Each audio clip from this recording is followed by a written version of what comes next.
quasi reorganization, okay, is normally done when the entity is in financial distress, experiencing financial difficulties.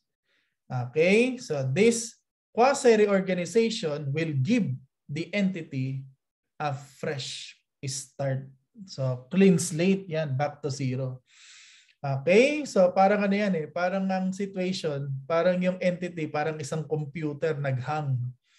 Okay, so kapag naghang ang computer, anong ginagawa? Nire-restart. So pagka ang entity nag-undergo ng quasi-reorg, parang i-restart mo okay, yung corporation. So back to zero. Clean slate, fresh start yan. Parang magsisimula muli. Yan. Okay, so kaya yung quasi-reorg minsan tinatawag din na corporate rehabilitation. So nire-rehab, okay, nire-rehabilitate. After that, parang may bagong corporation. Yan. And yung main objective niyan is to eliminate the deficit. So yung debit balance in retained earnings. So yun nga, dahil may financial difficulties, financial distress, so okay, mayroong malaking deficit. So para mag back to zero, so yan, okay, magre-reorganize. So kaya lang take note, so itong quasi-reorganization may be appropriate kapag yung entity ay solvent pa. So meaning, assets minus liabilities, positive pa yung equity. Kasi baka mamaya kung insolvent na yung entity at wala nang planong ituloy pa yan ng owners, so then quasi-reorganization may not be appropriate. So baka dapat dumiretso na, okay, sa corporate, okay, liquidation. Okay, so dito sa quasi-reorg, i-rehabilitate lang, may pag-asa pa. Okay, so pero pag wala na, yun na, corporate rehab. So kapag nandito pa sa FAR, okay, i-rehab lang muna. Pag wala ng pag-asa, ili-liquidate na. Doon na yan sa AFAR. Yan. So topic na ninyo sa AFAR yan, yung corporate liquidation. Okay, so now, yung quasi-reorganization na yan, siyempre para protected ang third parties, yung quasi-reorg na yan, pinapa-approve actually yan. So dapat authorize yan ng board, ng owners, and para protected nga yung third parties, particularly yung mga creditors, yan. So approved ng regulatory bodies, primarily SEC. Okay, so kung may secondary license, so pwedeng yung regulatory body na may supervision dun sa entity. Okay, so paano yan gagawin quasi-reorganization na yan? So this may be done through revaluation. So yung makikreate na revaluation surplus, yun ang pwedeng magamit to eliminate deficit.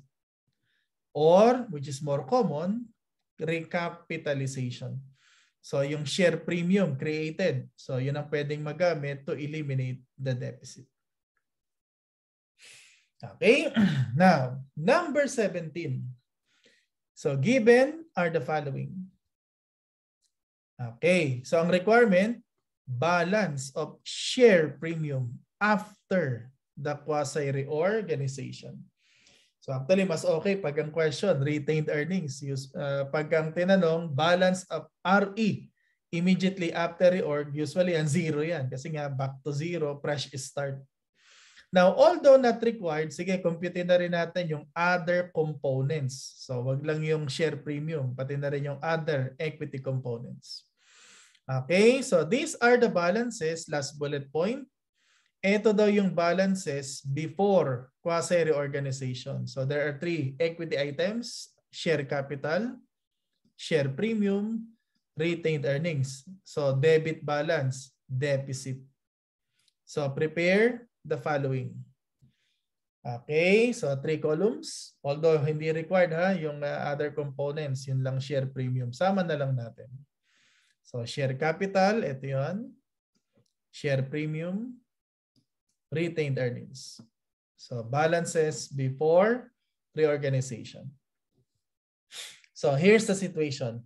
Adverse financial and operating circumstances Okay, warrant that the company undergo a quasi-reorganization. So pag medyo social, tawag nila quasi. Yan, quasi. Okay? Reorganization at the end of the current year. So the following information may be relevant. Okay, so first bullet point.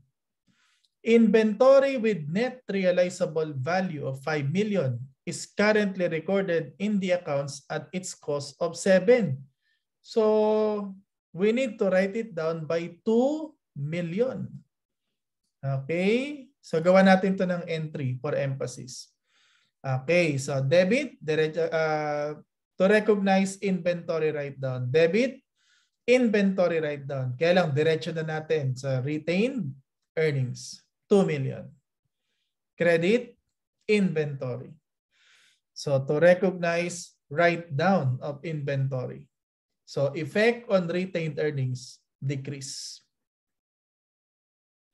Next, plant assets with recoverable amount of 20 million currently recorded at 24 million net of accumulated depreciation. So the plant assets are impaired by how much? 4 million. So impairment of plant. Okay, journal entry. Debit, impairment loss, or diretso na natin, retained earnings. Credit, accumulated depreciation. So that impairment will decrease retained earnings or will further increase the deficit.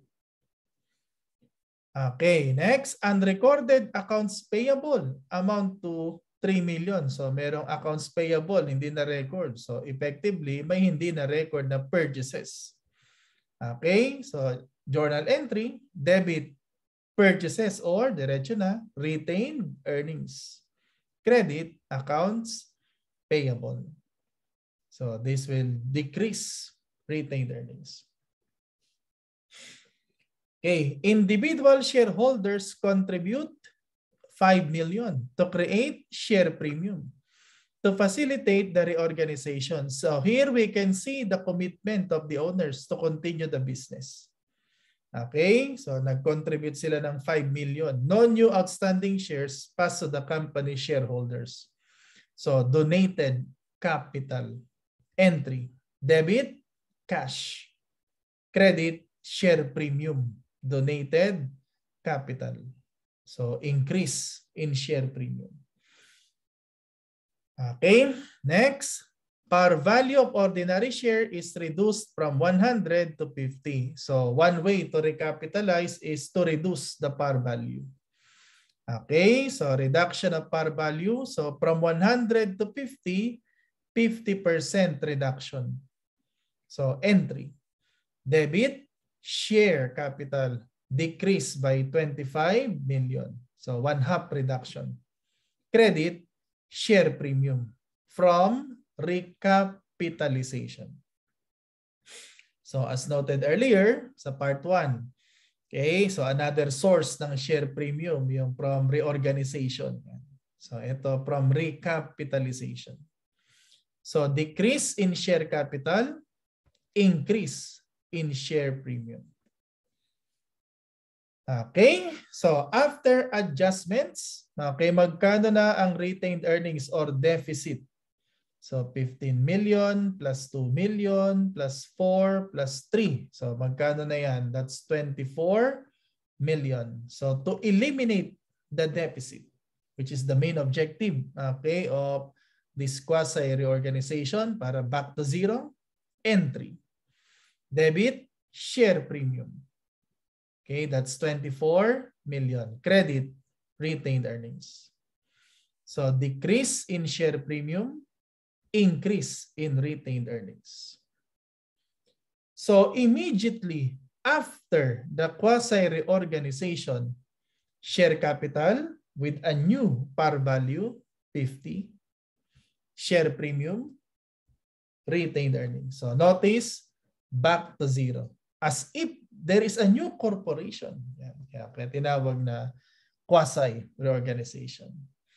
So the requirement, this one, okay, share premium. Number 17, letter A. Okay, 17, letter A. Okay.